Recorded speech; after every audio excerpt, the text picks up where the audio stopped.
खुलुमबाय लोगोफोर मानगोनां स्पिकार आसामनि बिश्वजित दैमारी सार माखासे गोनां बाथ्राखौ खेंफोरथिखौ होलांदों बर' रावजोंनो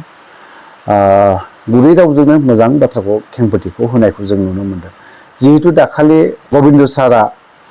बिश्वजित दैमारीनि सायाव माखासे बाथ्रा स्टेटमेन्टखौ जों खोनानो मोनदों आरो नुदोंमोनबो। दिनै मोजाङैनो सार बिश्वजित दैमारीया मोजाङै खेंफोरथिखौ होदों। जों एसे खोनासंनानै लानि, एसे मोजाङै खोनासंनानै लानि, नङाब्ला जों माखासे बाथ्रायाव भुल बुजा-बुजि जाद्लायबाय थागोन। सोर जागोन जोंनि बर'नि दैदेनगिरिफोर? आं नैबेखौसो खावलायनो लुबैदों सार गबिन्दखौ। सार गबिन्दआ माखासे बिथिङाव गोरोंब्लाबो नाथाय नैबे 6 सिडिउलनि बाथ्रायाव नैबे बिटिसि एकर्डनि सोमोन्दै माखासेखौ एसे मोजाङै नायाखै नामा? खनसे मोजाङै नायफिनबावोब्ला मोजां जागोन नामा होननानै आं सानो। थ' बिश्वजित दैमारी सारनि माखासे खेंफोरथि होनायखौ एसे खोनासंनानै लानि। माने बड'लेण्डआ बेखौ बाहायनोबो हायो आरो नङाबा बड'लेण्डआ गाव आलदायैबो आयेनखौ दानानै लानो हायो आरो। बड'लेण्डनि बेलायाव आसाम सरकारनि खुनु माने आयेना बेवहाय माने मा होनो कभार जाया। बड'लेण्डनि डिपार्टमेन्ट ट्रेन्सफार जाखानाय आरो बेखौ बड'लेण्डआ गावहानो 30 सिडिउल हिसाबै दङ। बे हिसाबै बड'लेण्डखौ दानो होनाया मोजां। आसाम सरकारा दा मा होनो गामि पन्सायतफोरखौ दाफामफिनगासिनो दङ, माने गोदान समस्ति हिसाबै आरो गोबावथार जाबाय हिसाबै। आरो दा गोदान एसेम्बलि समस्ति जानायखाय आसाम सरकारा गासै ब्लक डेभेलपमेन्ट अफिसफोरखौ आरो आन्चलिक पन्सायत बा गाव पन्सायतफोरखौ माने बे समस्तिनि माने बेंखननि सिङावनो जानांगौ होननानै समस्ति वाइसआवनो गासैखौबो एडजास्ट खालामनो थाखाय दा दाफामफिनगासिनो दङ। आरो बे हिसाबै आसाम सरकारा जि माने थांखि लादों आरो जि बिथोन होदों, बे थांखियारि बिथोनखौ बड'लेण्डनि डिसिफोरनोबो हरदोंमोन बे नटिफिकेसनफोरखौ। आरो बेवहाय माने गार्जेन मिनिस्टारखौ चेयारमेन खालामनानै एमएलएफोरखौ सोद्रोमा बानायनानै बिटिसिनि ब्लकफोरखौबो दाफामफिननांगौ होननानै बिथोन हरदों। आरो बे बेलायाव आङो जिहेतु बड'लेण्ड टेरिटरियेल काउन्सिला 2003 मायथाइयावनो संबिधानखौ माने संशोधन खालामनानै एमेन्डमेन्ट खालामनानै पन्सायती राज बेबस्था, पन्सायत आरो रुरेल डेभेलपमेन्ट बेखौ बड'लेण्डनो होनाय जादों गोहोखौ। आरो माने संबिजिर हिसाबै बड'लेण्डआ बे पन्सायत आरो रुरेल डेभेलपमेन्ट जि डिपार्टमेन्ट दं, बे डिपार्टमेन्टआव जायखिजाया पलिसि लानो हायो आरो बेनि जायखिजाया खामानि मावनो हायो। आरो बिनि थाखाय बड'लेण्डनि बिधान सभायाव बायदिसिना माने आयेन खान्थिफोरखौ बानायनानै लानो हायो आरो बेखिनि गोहोखौ संबिजिदा होदों। गतिके बड'लेण्डआ मोनसे आलादा खुंथाय। दिनै बड'लेण्डनि बेलायाव आसाम सरकारनि खुनु माने आयेना बेवहाय माने मा होनो कभार जाया। माने बड'लेण्डआ बेखौ बाहायनोबो हायो आरो नङाबा बड'लेण्डआ गाव आलदायैबो आयेनखौ दानानै लानो हायो आरो बड'लेण्डआ एडप्ट खालामनो हायो। माने जोंहा आयेन गैथ'वा, ओंखायनो आसाम सरकाराव दा जि आयेन दंथ'यो बे आयेनखौनो जोङो बड'लेण्डआव नाजावनानै बेवहाय बे अफिसारनि दारै जों बेफोरखौ मावनाय जागोन होननानै बड'लेण्डआ गाव बे आयेनखौ एडप्ट खालामनो हायो। नाथाय मावनांगौनि जि गोहो, बे गोहोआ बड'लेण्ड सरकारनिनो। ओंखायनो बेखौ आं सोद्रोमा नालाय आंखौ डिसिआ मिटिङाव लेंहरदोंमोनखाय बे बोरै जानो होननायाव डिसिआ आंनो माने खेंफोरथिखौ होनो हायाखै। ओंखायनो आंनो स्टेट गभर्नमेन्टनि माने कमिटि बा मा नटिफिकेसन दं हर होननायाव बिथाङा बेखौ हरबाय आरो स्टेट गभर्नमेन्टआ बेखौ दाना हरदोंमोनखाय आङो मानाव गेदेर जिहेतु बे डिपार्टमेन्टआ मावनाय डिसिसन, गतिके बिनि सानि अथरिटिनो आं जनायनांगौ, बे जाबाय नियम। आरो मोनसेया जाहैबाय आं स्पिकार, ओंखायनो आं स्पिकार हिसाबै चिफ मिनिस्टारनो आं प्रिन्सिपाल सेक्रेटारिनो जनायबाथ' बियो माने गाव फाइनाल अथरिटि नङा। गतिके फाइनाल अथरिटिया जाहैबाय चिफ मिनिस्टार। बेखायनो आङो मानाव गेदेर चिफ मिनिस्टारनो बेखौ जास्ट फोरमायहरदों जे बड'लेण्डआव माने जिथु पिएनआरडिनि दानो हरनाय बे एक्सुवेलि बड'लेण्डनि डिपार्टमेन्ट ट्रेन्सफार जाखानाय आरो बेखौ बड'लेण्डआ गावहानो 30 सिडिउल हिसाबै दङ। बे हिसाबै बड'लेण्डखौ दानो होनाया मोजां। आरो बेबायदि जिथु स्टेटनिफ्राय खालामहरनो नागिरनाया 6 सिडिउलनि जिथु संबिजिदारि बिथोन, बे बिथोनखौ माने आखाइ होनाय एबा बेखौ सिफायनाय बेबायदि जायो बिदि जानो नागिरदों ओंखायनो जाहाथे बड'लेण्डखौ खालामनो हायो दा बेखौ रेसपन्ड होनानै दाख्लैहाय केबिनेट मिटिङाव थांखि लाफिनबाय जे दा जिथु पन्सायत आरो ब्लक डेभेलपमेन्टफोर दाफामफिननाय जादों बेखौ 6 शिड्युल एरियाखौ नागारनानै आसाम गभर्नमेन्टआ बेखौ दागोन आरो बिनि ओंथियानो जाहैबाय 6 शिड्युल एरियायाव 6 शिड्युला गावसोर खालामनानै लागोन दा बेखिनिया जाबाय बेवहाय गोबाङानो गोरोन्थि बुजिलायदों जोंनि मानव गेदेर गबिन्द बसुमतारी बिथाङाबो गोरोन्थि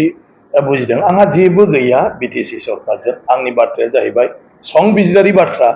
मोनसेया जाहैबाय बड'लेण्ड खुंथायनि गोहो आरो बेखौ जिथु मावनाय खामानि बे बेलायाव माने बड'लेण्डआनो जेराव गोहो दं आं बे बाथ्राखौसो रायजो सरकारनो जनायदों जिहेतु बे बड'लेण्डखौ दानाय बे बड'लेण्डखौ बिनाय बे बड'लेण्डनि गासै खामानि मावनायाव आं जिहेतु गावनि जे दंफायोमोनखाय बेफोर बाथ्राफोरखौ आं गासिबो माने मोनथिजोबगौ आरो मा रायलायामोन बेफोर आंनाव गोसोआव दंजोबोखाय बे बाथ्राफोरखौ आङो थोंजोङै बिदि नङामोन होननानै आं बेफोर बाथ्राफोरखौ बुंदों आरो माबाफोर जुदि बाथ्रा थायोबा बेवहाय जोंनाव लिरनाय दं गासिबो बड'लेण्डनि गोरोबथायाव रोखायैनो लिरनाय दं जे बड'लेण्डनो जेफोर डिपार्टमेन्ट होनाय जादों बे डिपार्टमेन्टनि सायाव बड'लेण्डआ गावहानो एडमिनिस्ट्रेटिभ माने खुंनो हानाय एक्जिकिउटिभ मावफुंनो हानाय आरो लेजिस्लेटिभ आयेन कानुन गासिबो दानो हानाय बे गोहोआ थागोन होननाय लिरनाय दं आरो बे एखेजोंनो